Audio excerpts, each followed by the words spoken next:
Muy bien, jóvenes, buenas noches. Vamos a dar inicio al avance del contenido curricular de la materia de contabilidad integrada, ¿no?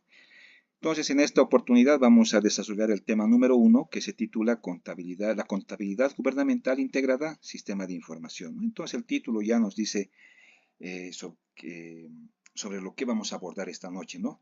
No nos olvidemos que la contabilidad, de manera general, actualmente se conoce como una parte de un sistema de información gerencial. Entonces aquí vamos a precisar esos aspectos, ese concepto contemporáneo de la contabilidad, ¿no? Entonces, reitero, el tema número 1 se titula Contabilidad Gubernamental Integrada como un sistema de información. Vamos a desarrollar 5 puntos en esta oportunidad. El primer punto es relacionado con las consideraciones generales de la administración, ¿no? Vamos a recordar en esta parte es el concepto tradicional de administración, ¿no?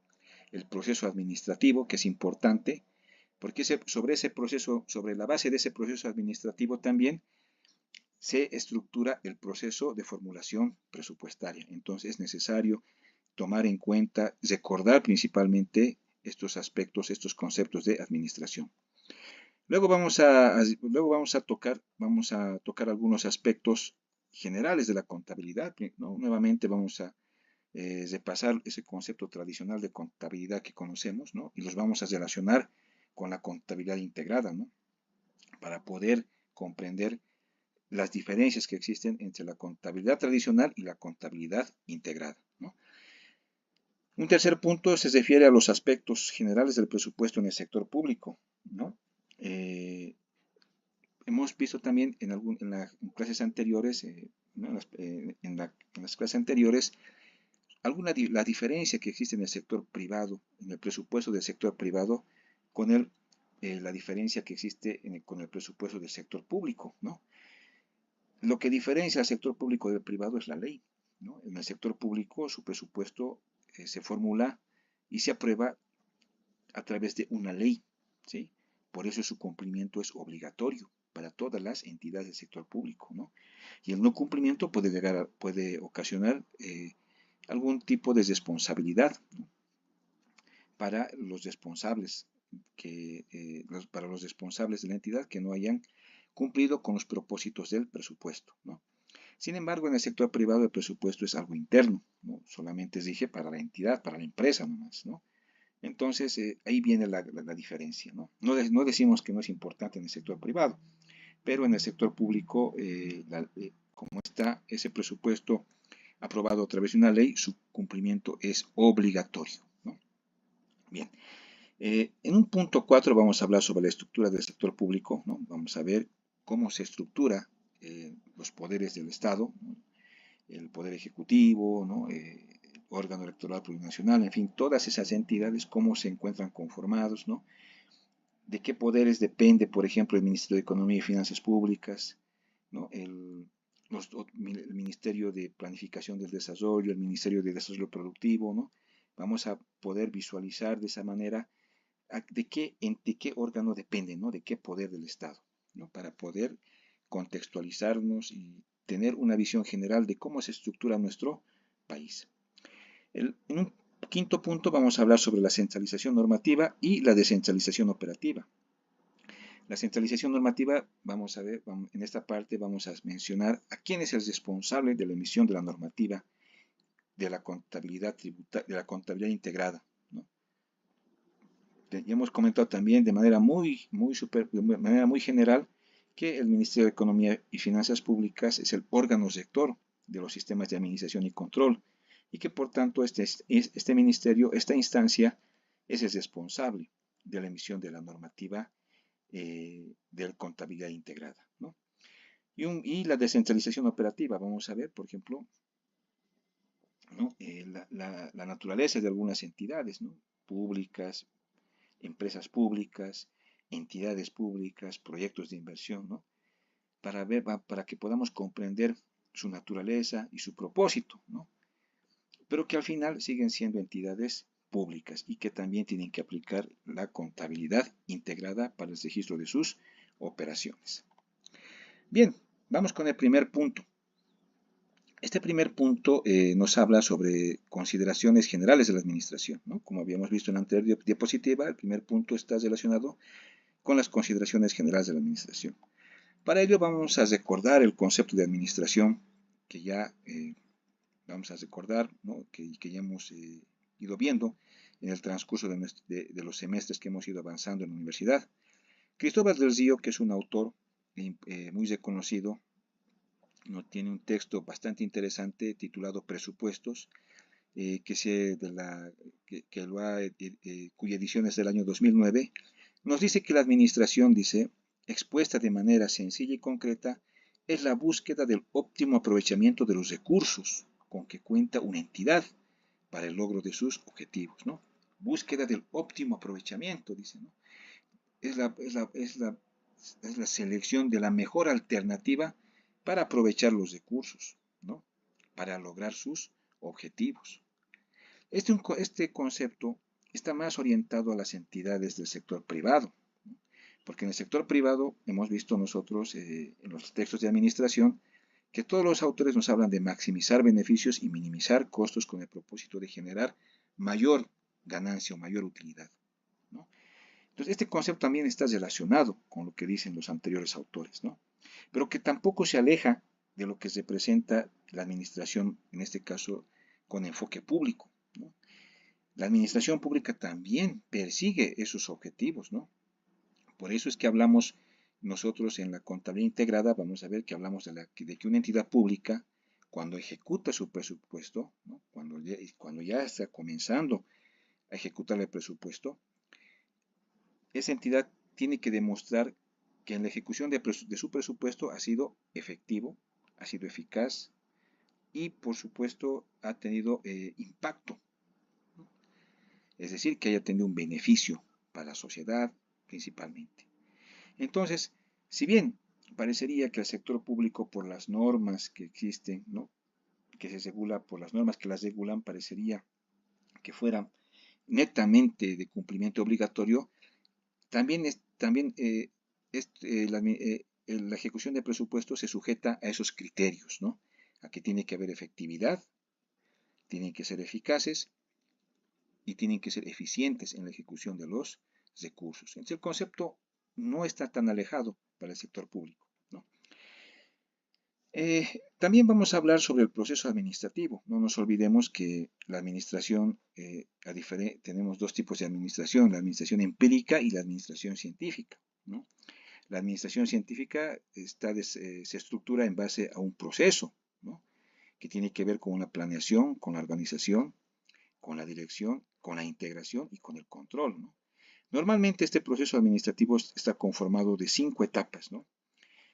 Y tiene que ver con la primera etapa con la planeación, ¿no? Donde planificamos todo lo que la empresa quiere realizar en un año, ¿no?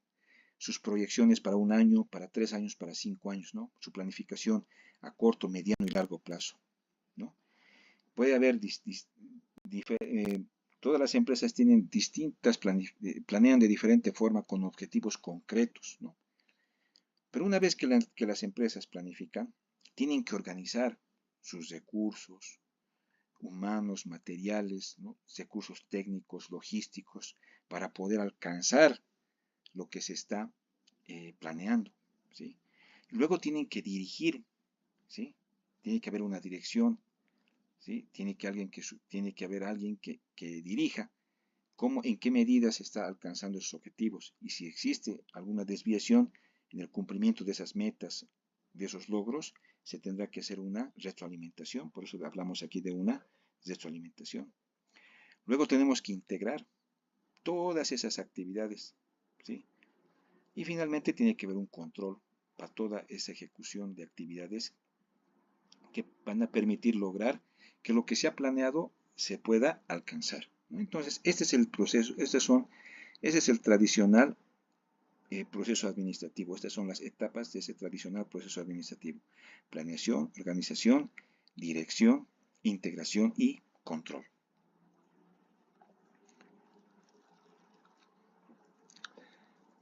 Vamos al segundo punto, que tiene que ver con los aspectos generales de la contabilidad. Y dice, con el transcurso del tiempo, el concepto de contabilidad ha ido evolucionando. Es cierto esto, ¿no? Por ejemplo, los primeros textos de contabilidad, ¿no? Un poco también recordando la historia de la contabilidad, ¿no? Que ustedes también lo conocen, ¿no? Siempre nos dicen de que la contabilidad, pues, como antes eh, no había calculadoras, ¿no? Siempre ya se nos viene a la cabeza los ábacos, ¿no? Es la forma de controlar la producción antiguamente, ¿no? Luego ha ido pasando el tiempo, ¿no? Han ido aumentando las operaciones, el comercio, ¿no? Y bueno, pues en un momento eh, la contabilidad ha sido considerada como un arte, ¿no? Un arte, ¿por qué? Porque como los contadores tenían que asentar las transacciones en libros, en los libros diarios, ¿no? En registros, tenían que tener muy buena letra, ¿no? Para que puedan ser presentados a las personas, ¿no?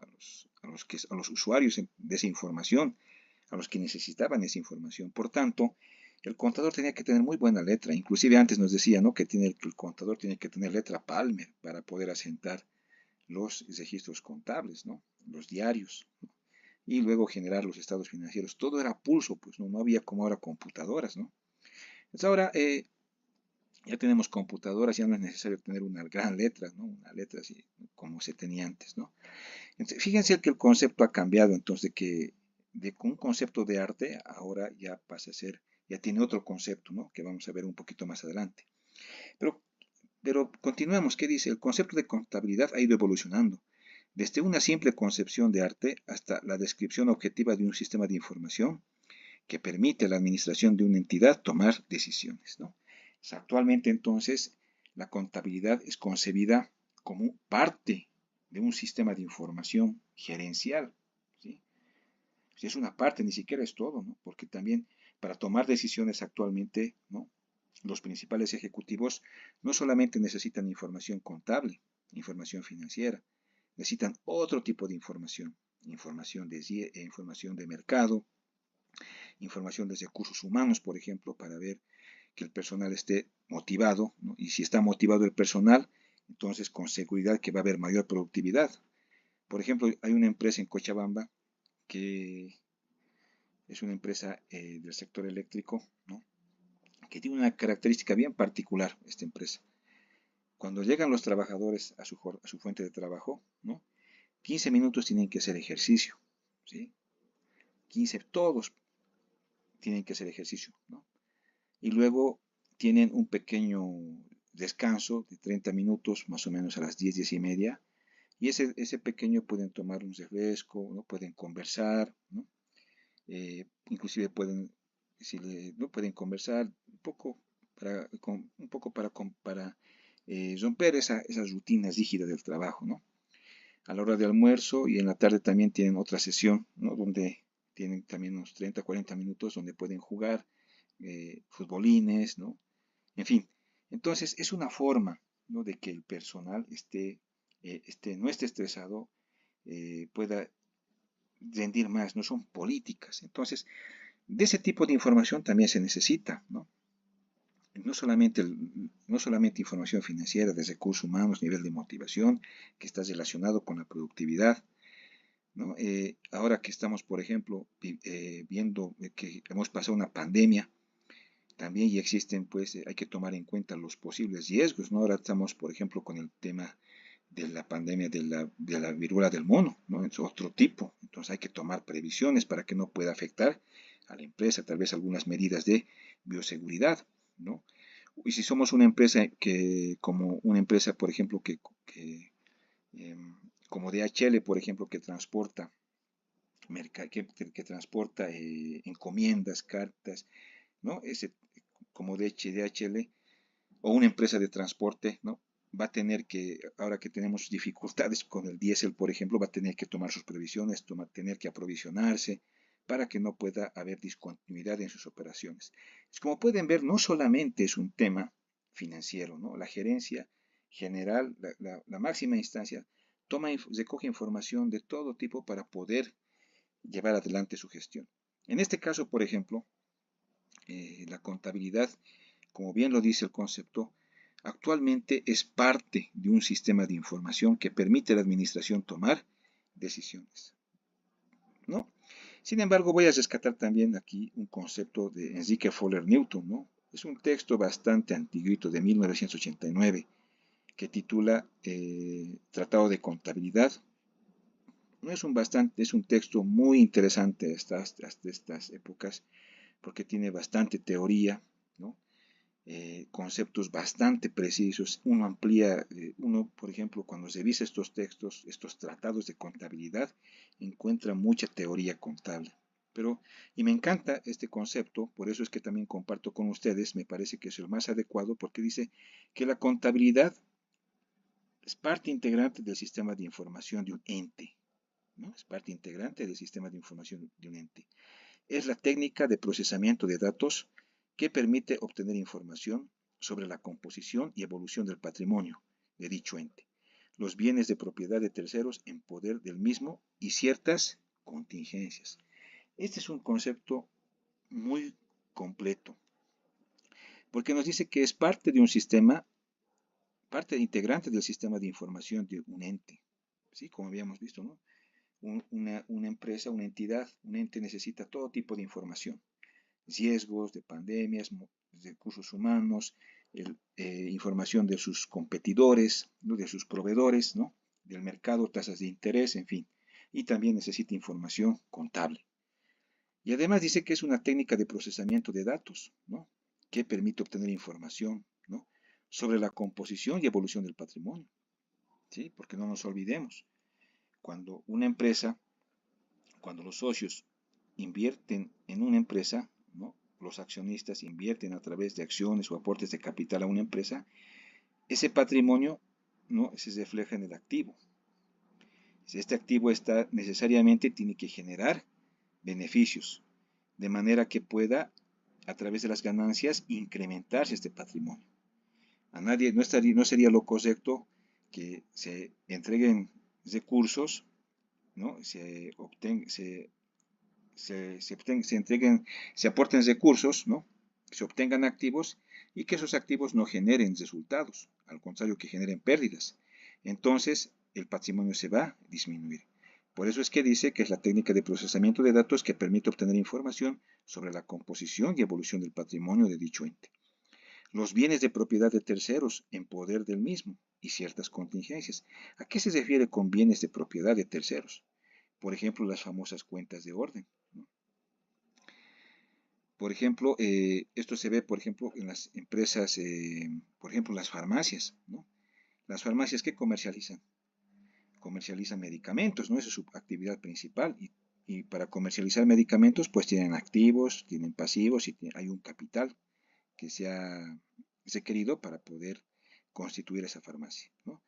Pero existen farmacias, por ejemplo, que comercializan en sus ambientes, por ejemplo, vinos, ¿no?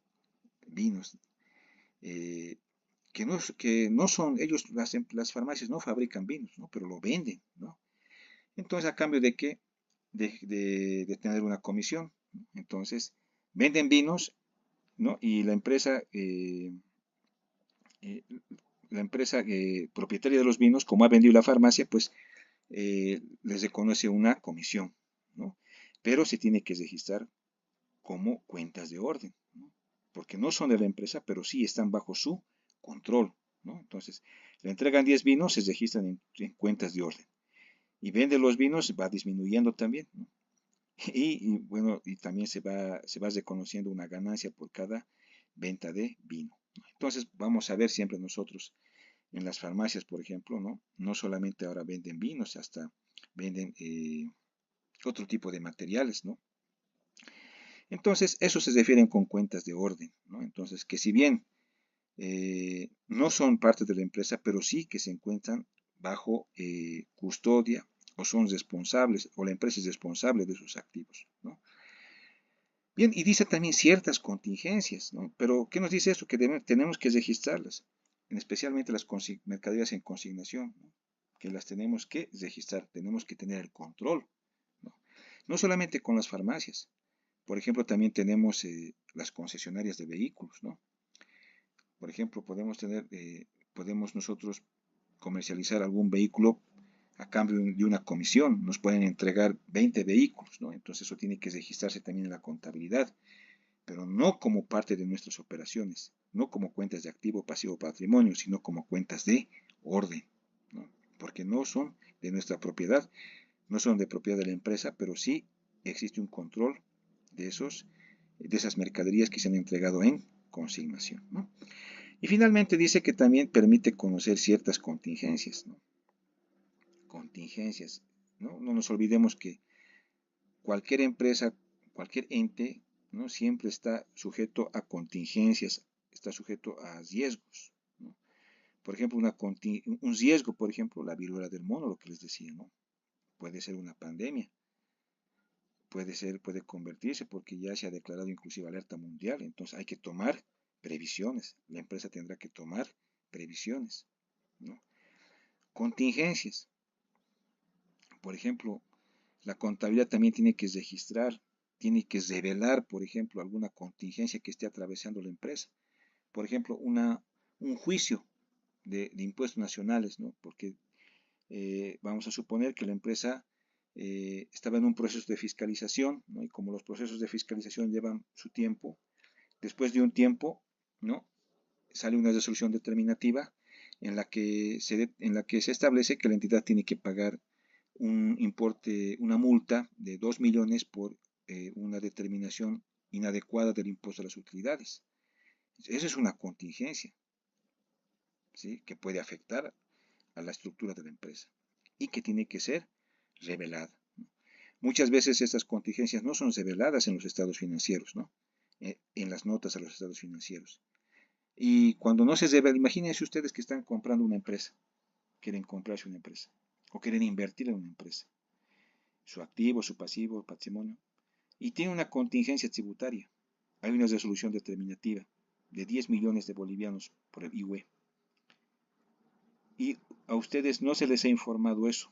En los estados financieros, en el balance, en las notas a los estados financieros, no se revelaba esa situación. Entonces, ese sistema de información, esa contabilidad, no tiene sentido, ¿no? Porque no está informando de manera correcta. Inclusive podría decirse que no se ha revelado esa información y por tanto puede ser un fraude, ¿no? Podría ser una estafa porque no se está revelando la situación real de la empresa, ¿no?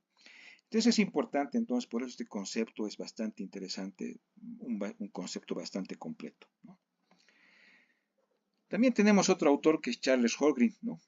El año 2010 en su texto Contabilidad, que tengo aquí la fotito, ¿no? Lo pueden revisar. Él también, fíjense, nos habla de que la contabilidad es el sistema de información que mide las actividades de una empresa, procesa los datos hasta convertirlos en informes y comunica los resultados a quienes toman decisiones.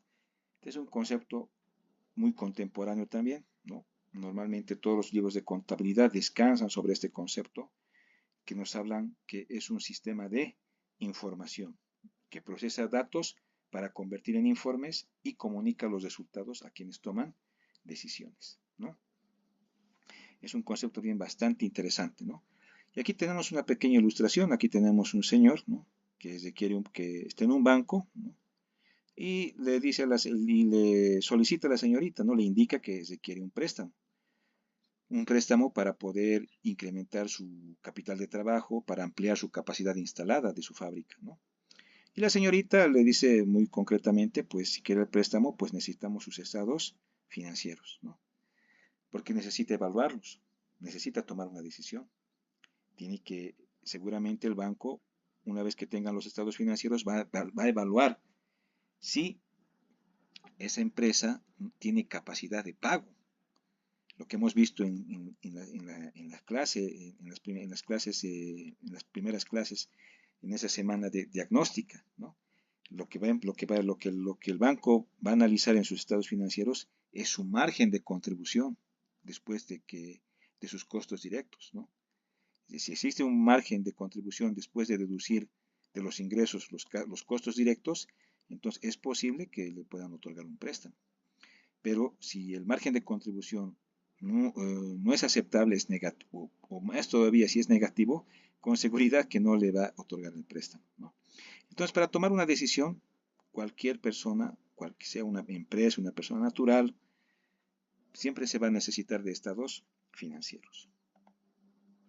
Bien, hemos hablado de que se necesita información financiera, ¿no? Información de la contabilidad para tomar decisiones. Y aquí estamos viendo, por ejemplo, un usuario, ¿no? En este caso, para poder decidir otorgar un crédito, pues aquí hay un usuario, ¿no? Hay una señorita, una representante del banco que necesita información para tomar una decisión.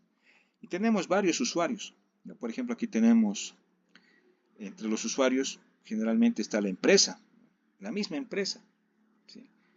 Dice, utiliza para administrar el efectivo, para evaluar solicitudes de préstamos, desarrollos o salida de productos, fijar metas, medir y evaluar y ajustar resultados, ¿no? Para eso necesita la empresa información contable, ¿no? Para administrar su efectivo, ¿sí? De pronto tiene bastante efectivo recaudado, entonces puede decidir invertirlo en acciones, en bonos, comprando. Ahora que tenemos bastantes productos financieros para generar una rentabilidad adicional, ¿no? Y no dejarlo ahí que esté en su caja fuerte, ¿no? O dependiendo también en la actual coyuntura, ¿no? De pronto no es conveniente también llevarlo al banco, ¿no?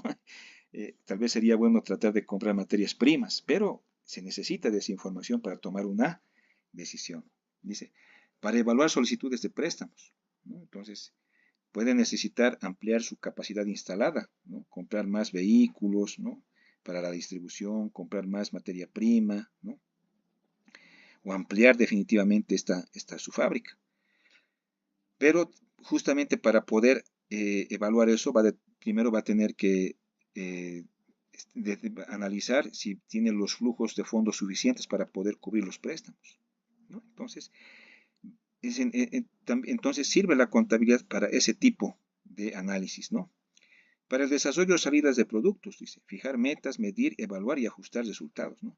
De pronto hay productos que no se están comercializando mucho, ¿no? Que no hay una rotación alta de algunos productos. Al contrario, la rotación es mínima, es lenta. Se puede decidir entonces que la salida de algunos productos o mejorar otros productos, ¿no? Por ejemplo, hay un ejemplo típico de esto es en los marcadores, ¿no? ¿Qué marcador? Vamos a suponer que somos una fábrica de marcadores. ¿Qué color de marcador normalmente se vende más? El rojo, el negro, el azul. Naranjado de pronto podría ser, verde también se vende, pero tal vez un marcador color amarillo, ¿no? O un celeste muy clarito, de pronto no va a tener ese efecto, ¿no? Entonces, se puede analizar inclusive, se puede analizar qué productos, qué líneas de productos se van a quedar o qué líneas de productos se van a mantener o qué otros productos se puedan mejorar a través de publicidad o mejorarlos en su presentación para que tengan un mejor resultado. Entonces nos sirve para eso la contabilidad, ¿no? Para, para determinar salidas o fortalecer la presencia de algunos productos en el mercado, ¿no? Los inversionistas, dice, para decidir si financian o compran o invierten en empresas. Aquí tenemos, por ejemplo, al tío Zico, ¿no? ¿Se recuerdan? ¿No? El tío del Pato Donald. El tío Zico tiene dinero y quiere invertir en esta empresa, ¿no? O de pronto quiere comprar, ¿no? O de pronto puede prestarle dinero, ¿no? Pero para llegar a esa determinación, para decidir si compra, vende o presta, pues seguramente va a necesitar de estados financieros y ver que la empresa realmente sea rentable, ¿no?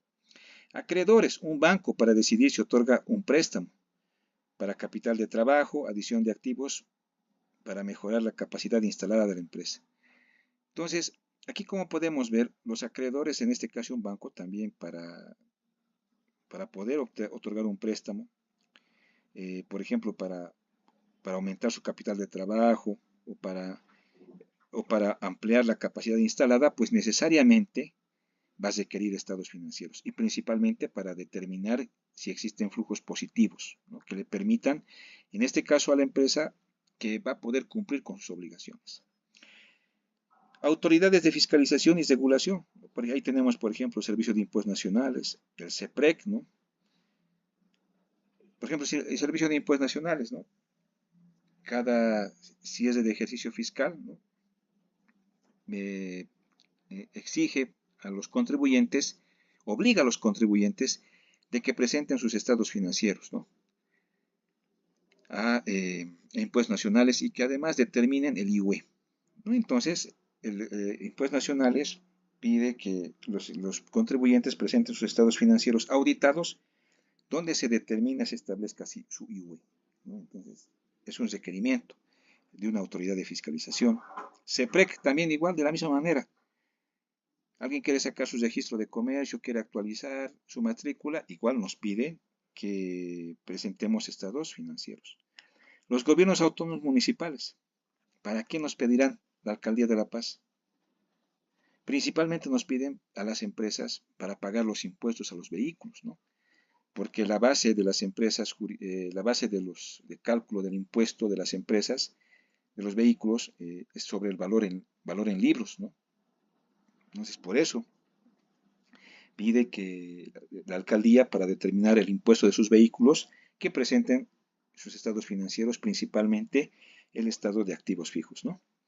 La ASFI, la Autoridad de Supervisión Financiera, también a todas las entidades financieras del sistema financiero que están autorizados a operar, les piden que presenten sus estados financieros con dictamen de auditoría, ¿no?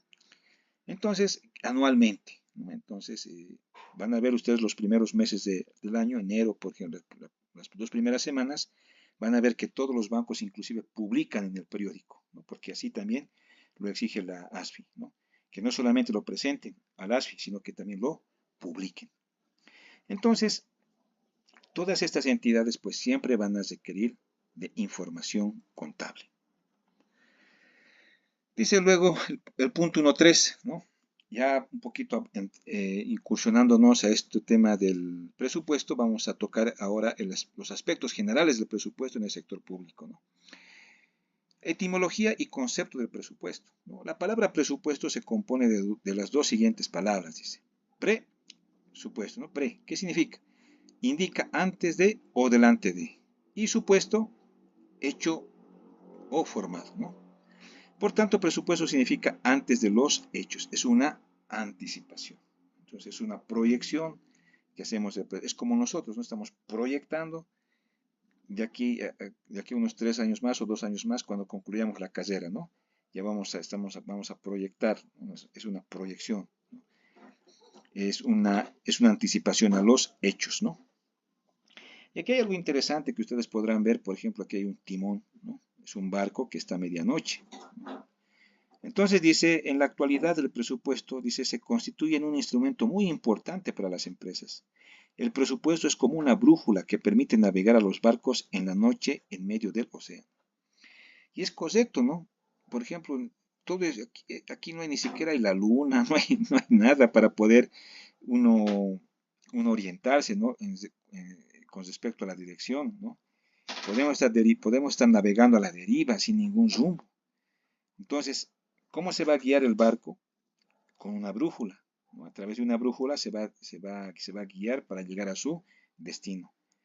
Este mismo concepto se utiliza para el presupuesto, ¿no? Es como una brújula que permite eh, a la empresa lograr sus metas, sus objetivos, ¿no? Por ejemplo, si una empresa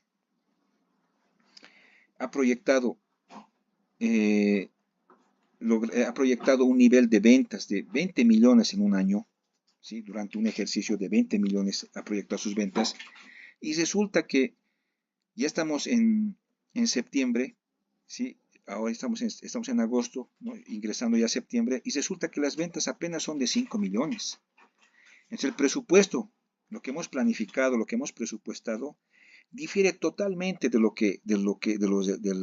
real. Ese presupuesto de ventas era 20 millones. Ya estamos en agosto y apenas son 5 millones. No vamos a alcanzar la meta. Seguramente se tendrá que hacer algunos ajustes, determinar por qué no estamos alcanzando, ¿no? Entonces nos permite tomar acciones, ¿no? Por eso se la define como una brújula, ¿sí? Bien, Concepto, ahora sí vamos a dar un concepto de presupuesto. Dice, el concepto de presupuesto ha sido utilizado por diversas disciplinas. Por ejemplo, para la economía industrial, el presupuesto es la técnica de planeación y predeterminación de cifras sobre bases estadísticas y apreciaciones de hechos y fenómenos aleatorios. Esto es bien interesante, ¿no? Porque nos habla, dice que es una planeación y predeterminación de cifras sobre bases estadísticas. Entonces, para hacer un presupuesto, para formular un presupuesto de ingresos, un presupuesto de gastos, tenemos que recurrir necesariamente a fórmulas estadísticas, ¿no? A antecedentes, ¿sí? A comportamientos anteriores, ¿no? Recurrir a bases estadísticas, ¿no? ¿Con qué propósito? Cuando nosotros, por ejemplo, estamos proyectando un nivel de ingresos, ¿no? Entonces vamos a recurrir a las estadísticas, ¿no? Vamos a suponer que somos una compañía de telefonía celular, ¿sí? Como somos una compañía de telefonía celular, queremos incrementar nuestras ventas. ¿En qué porcentaje? En el porcentaje en el porcentaje de crecimiento vegetativo de las personas. Estamos viendo de acuerdo a las estadísticas del INE, ¿no? Principalmente, que en este año, pues muchos jóvenes van a pasar de ser adolescentes a, vamos a tener jóvenes entre 15 y 17 años y ellos sí ya necesitan celular. Y va a ser más o menos el incremento entre 2%. Entonces nuestro estudio está siendo muy objetivo. Estamos recurriendo a una base estadística para poder proyectar nuestras ventas, ¿no? Entonces, cuando nosotros recurrimos a bases estadísticas para proyectar nuestras ventas, por ejemplo, nuestros gastos, ¿no? Entonces estamos siendo objetivos. Estamos demostrando que nuestra proyección no es subjetiva, que al contrario es bastante objetiva porque está apoyado sobre información real, información de un tercero, en este caso del Instituto Nacional de Estadística. Otro concepto interesante dice que en la administración, dice, no, en la administración el presupuesto es la estimación en forma sistemática de las condiciones de operación y de los resultados a obtener por un organismo en un periodo determinado. Dice que es una estimación sistemática, ¿no? Claro, porque hay un proceso, ¿no? No es algo que se lo establece de manera discrecional, de manera subjetiva. Hay un proceso, hay una planeación, una organización, una dirección, un control. No hay un proceso para poder establecer un presupuesto. De las condiciones de operación y de los resultados, ¿no? Entonces aquí nos habla de condiciones de operación. Nos habla si existen condiciones para operar. Imagínense el año 2020, cuando estábamos en el 2021 y el 2020. El 2020 estábamos en cuarentena con restricciones por el COVID. Y el 2021 se han ido liberando paulatinamente esas restricciones. Vamos a suponer que somos una entidad hotelera y estamos presupuestando nuestros ingresos. Entonces, con la experiencia del COVID y además porque el contexto así en ese momento se notaba, se apreciaba que aún había restricciones y que se estaban manteniendo, ¿no? Las restricciones. Por tanto, no podíamos planificar no podíamos presupuestar los ingresos de manera óptima porque las actividades todavía no estaban siendo totalmente liberadas, había todavía restricciones. Entonces tenemos que analizar también el contexto, ¿no? La situación, ¿sí? Entonces todas esas variables, esos aspectos permiten que nosotros podamos llevar a cabo de manera adecuada una proyección de nuestros ingresos, ¿no? Por eso dice esta parte es importante, dice, es la estimación en forma sistemática de las condiciones de operación, ¿no? Y de los resultados a obtener por un organismo en un periodo determinado. Bien, entonces ahí hemos visto el presupuesto para dos conceptos de presupuesto, pero principalmente para empresas del sector privado, ¿no? Ahora vamos a ver el presupuesto en el sector público. Y aquí tenemos al señor Víctor Maldonado Arce, ¿no? Que es un autor boliviano, ¿no? Que nos habla justamente tiene un texto muy interesante, ¿no? Contabilidad pública, ¿no? Y el señor Maldonado nos dice que El presupuesto es la ley financiera, ¿no?, que prevé los ingresos y egresos de un Estado para un periodo anual o gestión, ¿no? Es aquí, fíjense, nos habla de una ley, ¿no? Es la ley financiera, dice, que prevé ingresos y egresos del Estado. Entonces, ya, este concepto es más coercitivo, lo que les decía, ¿no? Porque nos habla de una ley. Y cuando es una ley, su cumplimiento es obligatorio, que hay que cumplir sí o sí. Si la entidad ha presupuestado que va a obtener recursos por la venta de bienes o servicios, una determinada cantidad, un importe, tiene que alcanzar ese importe. Porque se entiende que se ha estructurado y se ha determinado ese presupuesto con bases técnicas. No ha sido una proyección subjetiva. Se han analizado, se han recurrido estadísticas para poder proyectar ese nivel de ingresos. Por tanto, ese presupuesto, al ser aprobado por una ley financiera, es de cumplimiento obligatorio. Lo propio pasa con los egresos, ¿no? No podría decir que ha presupuestado para sueldos y salarios 2 millones, pero resulta que estamos en agosto y ya no tiene plata para pagar los siguientes meses. Entonces ahí algo está ocurriendo, ¿no? Entonces se supone también que todo el presupuesto de gastos, así como el de ingreso, ha sido preparado sobre bases científicas, sobre bases estadísticas, que no permiten criterios subjetivos, ¿no? Bien. Dice, así también podemos señalar, dice, que el presupuesto es una herramienta básica para las entidades públicas, puesto que les permite formular, aprobar, ejecutar, controlar y evaluar los recursos asignados a los responsables de la ejecución de estos recursos, ¿no? Entonces es importante, ¿no? Es una herramienta para las entidades públicas porque les permite formular, aprobar, ejecutar, controlar y evaluar los recursos asignados a los responsables de la ejecución de estos recursos. Luego tenemos las etapas del proceso presupuestario, ¿no? La formulación, ¿no? Aquí fíjense, aquí he colocado, por ejemplo, la ley 1546, que aprueba justamente el presupuesto del Estado. Dice texto, dice, ¿no? Ley 1546, Presupuesto General del Estado, gestión 2024. Entonces, como pueden ver, si ustedes entran en este momento a la página de la Gaceta Oficial y buscan esta ley, les va a desplegar automáticamente la ley 1546, que es la ley del Presupuesto General del Estado. Bien, luego tenemos las etapas del proceso presupuestario, ¿no? Como les había indicado, así como el proceso administrativo, tenemos etapas, ¿no?